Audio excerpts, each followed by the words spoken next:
अब रुक करते हैं देश प्रदेश की बड़ी खबरों की ओर। नमस्कार, मैं अमित कश्यप और आप देख रहे हैं हंगामा टाइम्स न्यूज। आइए सीधे रुक करते हैं संवाददाता की एक रिपोर्ट पर नजर। शिक्षकों पर विश्वास करने से ही अच्छी पीढ़ी जन्म लेती है। कोई शिक्षक देर से स्कूल नहीं पहुंचना चाहता है, लेकिन आपका इंफ्रास्ट्रक्चर क्या है? कोई शिक्षक कभी नहीं चाहेगा कि वो स्कूल लेट पहुंचे, लेकिन आपका इंफ्रास्ट्रक्चर क्या है? कोई शिक्षक देर से स्कूल नहीं पहुंचना चाहता है, लेकिन कहीं सार्वजनिक परिवहन देर से चलना इसका कारण बनता है। कहीं रेल का बंद फाटक और कहीं घर से स्कूल के बीच की 50 किलोमीटर की दूरी, क्योंकि शिक्षकों के पास स्कूल के पास रहने के लिए न तो सरकारी आवास होते हैं और न दूरस्थ इलाकों में किराए पर घर उपलब्ध होते हैं। इससे अनावश्यक तनाव जन्म लेता है और मानसिक रूप से उलझा अध्यापक कभी जल्दीबाजी में दुर्घटनाग्रस्त भी हो जाता है और होते भी हैं, जिसके अनेक उदाहरण मिलते हैं। कई बार हम लोग देखते हैं कि जल्दी के चक्कर में कई ऐसे हमारे टीचर्स हैं जिनका एक्सीडेंट हुआ है, जिनकी जान चली गई है।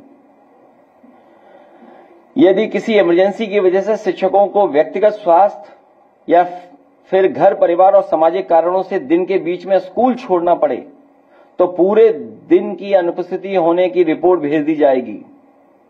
एक्सप्लॉयटेशन शिक्षा विभाग में जो शिक्षक है वो जानता होगा।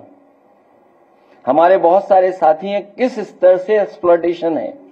हम और लीडर ऑपोजिशन यहां बैठे थे, जनता दरबार के माध्यम से लोगों से मिल रहे थे। उसी समय एक शिक्षक आया और उसने बताया कि उसके सामने क्या संकट है। हालांकि ट्रांसफर पोस्टिंग के बारे में आपसे बेहतर कोई नहीं जानता होगा, वो झगड़ा शुरू हो गया है। तो वो अपने ट्रांसफर की रेट बता रहा था। कितने लाख? देर से स्कूल पहुंचने या जल्दी स्कूल के वापस जाने के अनेक कारण हो सकते हैं। यहां तक कि विद्युत आपूर्ति के बाधित होने या तकनीकी रूप से भी कभी इंटरनेट जैसी सेवाओं के सुचारू संचालन में समस्या आती है। इसलिए डिजिटल अटेंडेंस का विकल्प बिना व्यवहारिक समस्याओं के पुख्ता समाधान के संभव नहीं है, क्योंकि जब आपका इंफ्रास्ट्रक्चर ही पुअर है तो आप कैसे डिजिटली इतना साउंड करना चाहते हैं? आप हर चीज उसी पे ले जाना चाहते हैं। सबसे पहले अन्य सभी विभागों के प्रशासनिक मुख्यालयों में लागू किया जाए, क्योंकि जहां होना चाहिए वहां डिजिटल अटेंडेंस ही नहीं है। लागू किया जाए जिससे उच्चस्थ अधिकारियों के और जो हायर हैं अधिकारी, बड़े बड़े अधिकारी जो लागू करना चाहते हैं, उनकी अटेंडेंस कई बार चैनल बताता है, दिखाता है कि वो कितना अटेंडेंस उनकी रहती है। सबसे बड़ी बात यह है कि इससे शिक्षकों को भावनात्मक ठेस पहुंचती है, जिससे उनके शिक्षण व प्रतिकूल प्रभाव पड़ता है। बोधपरक शिक्षण के लिए शिक्षकों का भावनात्मक रूप से जुड़ना आवश्यक होता है। स्कूल में केवल निश्चित घंटे बिताना ही शिक्षण नहीं हो सकता है कि आप फोर्सफुली पढ़ाना चाहते हो। शायद अगर फोर्सफुली पढ़ाना चाहेंगे तो संभव नहीं है। आखिरकार शिक्षकों की एकजुटता के सामने भाजपा सरकार को डिजिटल अटेंडेंस, ऑनलाइन हाजिरी, ऑनलाइन अटेंडेंस का अपना आंतरिक निर्णय स्थगित करना ही पड़ा। वो क्योंकि जनमानस और आम लोगों की वजह से सरकार को अपना निर्णय वापस लेना पड़ा। भाजपा सरकार को अब ये समझ आ गया है, भाजपा सरकार को समझ आ गया होगा कि लोकतंत्र में जनता की आवाज ही सबसे बड़ा आदेश होती है, ना कि सत्ता की मनमर्जी। शिक्षकों को इस नैतिक विजय के लिए बधाई। गुरुओं के साथ जो अभद्र भाषा बोलते हैं, मैं उन गुरु का बहुत सम्मान करता हूं और जब कभी भी टीचर्स, प्रोफेसर्स या वाइस चांसलर या और प्रतिष्ठित संस्था के कभी कोई आए होंगे तो हम समाजवादियों ने हमेशा उनका सम्मान किया है। गुरुओं के साथ जो अभद्र भाषा बोलते हैं, उनका अपमान करते हैं, वो अशिक्षित के समान ही हैं। अहंकार लोगों को अनपढ़ बना देता है, क्योंकि वो किसी की तकलीफ दुख को न तो पढ़ता है न सुनता है। शिक्षकों पर अविश्वास जताकर और उनका तिरस्कार करके भाजपा सरकार ने साबित कर दिया है कि न तो वो शिक्षा का सम्मान करती है, न शिक्षकों का भाजपा ने अध्यापकों का भरोसा खो दिया है, भरोसा भी खो दिया है, उनका सम्मान भी नहीं करती सरकार। हमने तब कहा था कि आशा की इस निर्णय के पीछे विधानसभा की आगामी उपचुनाव में भाजपा की हार का डर का कारण ही बना है और उपचुनाव के बाद ये मनमाना आदेश फिर से लागू नहीं होगा। और ये भी कहा था कि डिजिटल अटेंडेंस का आदेश केवल स्थगित नहीं बल्कि हमेशा के लिए रद्द होना चाहिए, क्योंकि अभी सरकार ने स्थगित किया है, अभी तक हमेशा के लिए खत्म नहीं किया। एक शिक्षक परिवार से होने के नाते हम शिक्षकों का दर्द भी समझते हैं। हम में से बहुत सारे लोग हैं समाजवादी परिवार में जो शिक्षा से जुड़े ही हैं और वो हमारे आपके साथ काम कर रहे हैं। मैं एक भरोसा दिला सकता हूं कि समाजवादी पार्टी हम सब लोग हमेशा शिक्षकों के साथ हैं, उन तमाम छात्र नौजवानों के साथ हैं जो वर्षों से संघर्ष, वर्षों से अपनी मांग को लेकर के डटे हुए हैं। मैं आपके माध्यम से और हमारे कुछ साथी उनके रिप्रेजेंटेटिव बैठे हैं, हम उनको भरोसा दिलाना चाहते हैं कि समाजवादी लोग उनके साथ हैं। जब कभी भी समाजवादी पार्टी को मौका मिलेगा उनकी समस्याओं का समाधान करने का काम हम लोग करेंगे। ब्रीफ कर दो कौन कौन ग्रुप हैं, कोई भी एक कर दो जो ग्रुप आए उनको ब्रीफ कौन करेगा।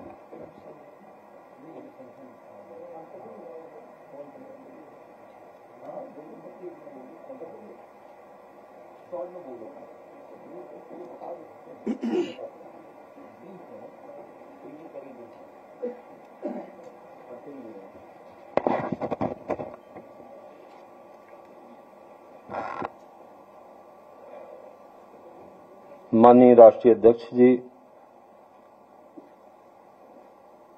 माननीय नेता प्रतिपक्ष विधानसभा, माननीय प्रदेश अध्यक्ष जी और मंचासीन सभी पार्टी के वरिष्ठ नेतागण और जो डीएलएड बीटीसी प्रशिक्षण प्राप्त करके टीईटी और सीटेट परीक्षा पास करने के बाद ये नई शिक्षक भर्ती में जो है लगातार संघर्ष कर रहे हमारे अभ्यर्थी, शिक्षा मित्र और माध्यमिक शिक्षक, शिक्षा मित्र संगठन के सभी आए हुए हमारे पदाधिकारी साथियों, जी जी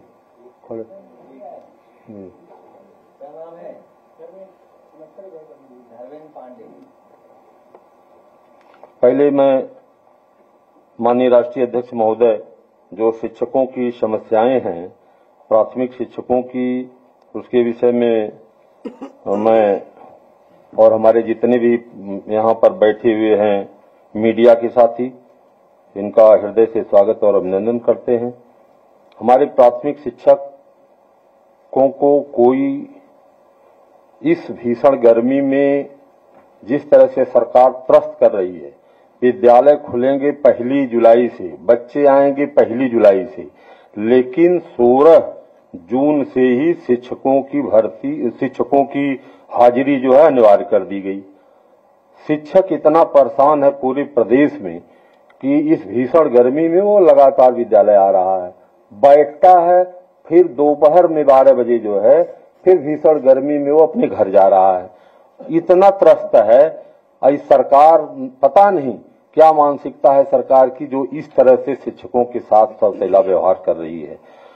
69,000 शिक्षक भर्ती के जो साथी यहाँ बैठे हुए हैं, इसमें जो है सुप्रीम कोर्ट में जो याचिका दायर हुई थी सूबेदार सिंह बनाम स्टेट ऑफ यूपी में, सरकार ने अपने काउंटर में कहा था कि हम जो है 51,112 नई भर्तियां कराएंगे, लेकिन आज तक वो भर्तियां नहीं हुई। 1,26,028 पद जो है 2020 की रिपोर्ट के आधार पर आज तक खाली है। सरकार भर्तियां नहीं करा पा रही है। अब भर्तियां क्यों नहीं करा पा रही है, इसके विषय में मैं आप लोगों को बताना चाहता हूं कि शिक्षा के सभी आयोगों को इन्होंने भंग कर दिया। प्राथमिक शिक्षक संघ का शिक्षा का जो आयोग था, माध्यमिक का, जो उच्च शिक्षा का, सबको भंग कर दिया और आज तक जो है आयोग को फुलफिल नहीं कर पाया जो है। इसके कारण जो है ये समस्याओं का जो है हम लोग सदन में इसका विरोध किए जो है कि जब सभी प्राथमिक शिक्षा का आयोग, माध्यमिक का आयोग और उच्च शिक्षा का आयोग अलग अलग काम करता था, तब तो सही समय पर काम ही नहीं पूरा हो पाते थे भर्ती के। अब सब आयोग मिलकर के मर्ज करके एक आयोग आप बना रहे हैं तो ये काम समय से पूरा नहीं हो पाएगा। लेकिन सरकार ने हम लोगों की बातों को नहीं माना जो है। प्राथमिक विद्यालयों में की स्थिति यह है कि जो 50 छात्र से कम वाले विद्यालय हैं उनको सरकार मर्ज करने जा रही है, जिससे 29,965 अध्यापक जो है 29,965 जो है विद्यालय बंद हो रहे हैं। ये मर्जर की कार्यवाही जो है प्रारंभ हो रही है। इस मर्जर से जो है जहां शिक्षकों की भर्ती और सरकार को करनी चाहिए थी, लेकिन अब शिक्षक जो है कि कोई भर्ती आगे नहीं सरकार करेगी, इस मानसिकता से जो है सरकार जो है विद्यालयों को बंद करने की योजना बना ली है।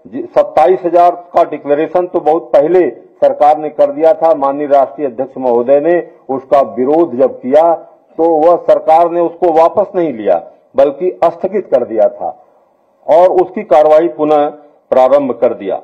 जहां तक शिक्षा मित्रों का सवाल है, शिक्षा मित्रों पर को समाजवादी पार्टी की सरकार ने सहायक अध्यापक बनाकर के 52,000 वेतन उनको दिया था और जब से बीजेपी की सरकार आई है तब से 10,000 रुपया मानदेय देना प्रारंभ किया और महंगाई कई गुना बढ़ गई जो है, लेकिन मानदेय आज तक नहीं बढ़ाया जो है।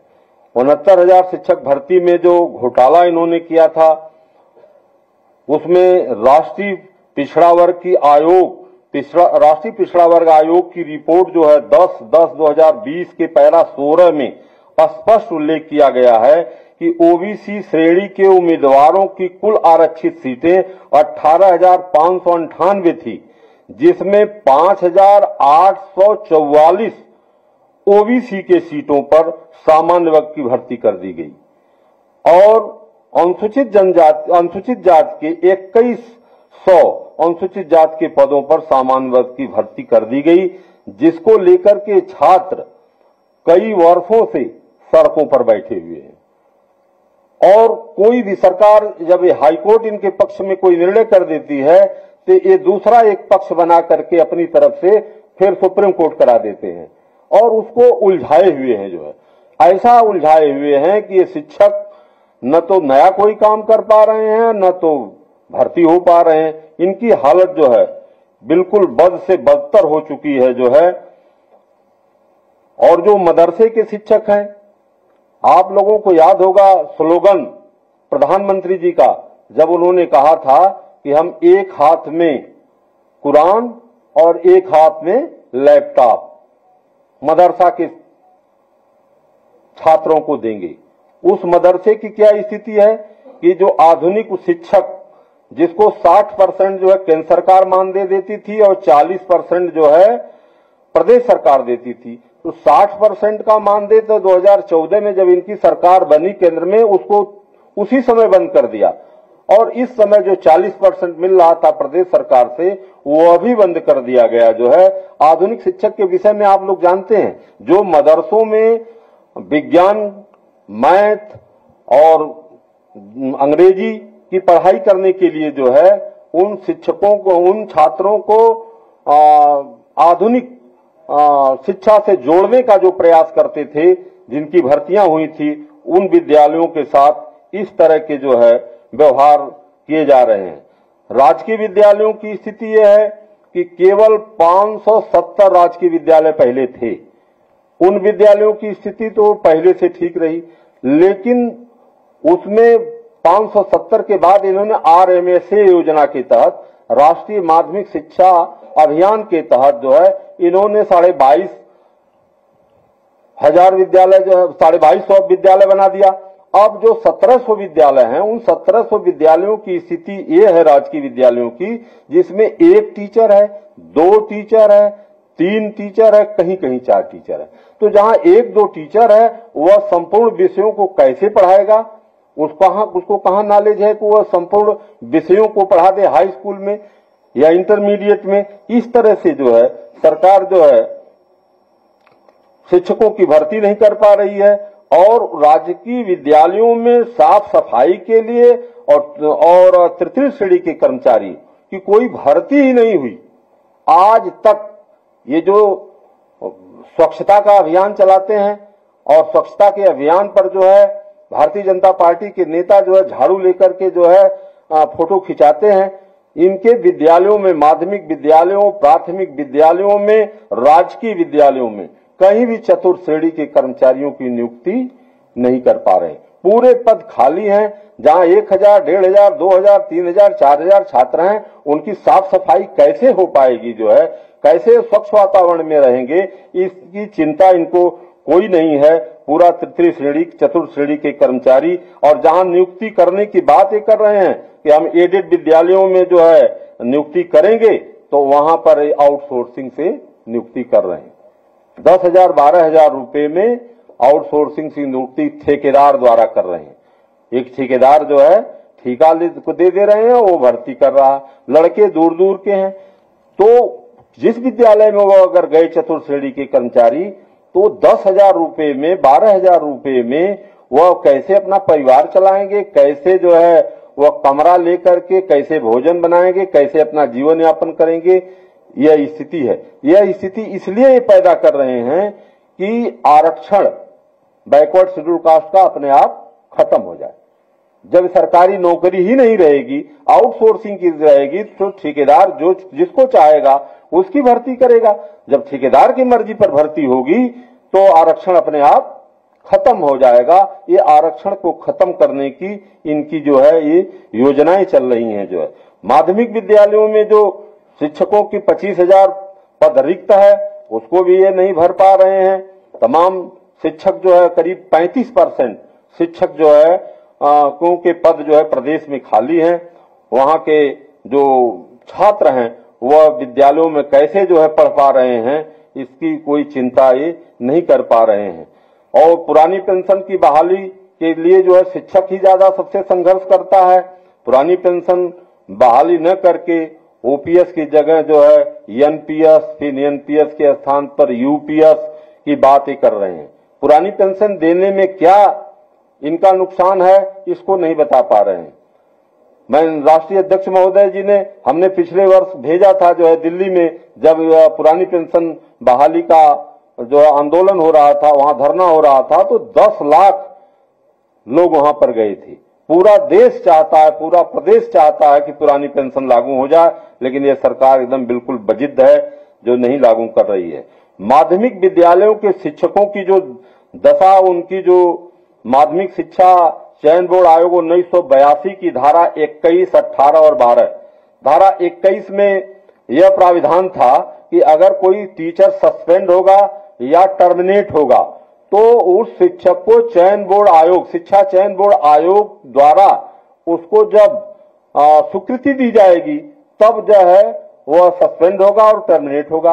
आज इस धारा को, धारा 21 को इन्होंने खत्म कर दिया और अब सीधे सीधे प्रबंध तंत्र को अधिकार दे दिया कि प्रबंध तंत्र जो है प्रपोजल देगा, डीआईएस उनको सस्पेंड और टर्मिनेट कर देगा।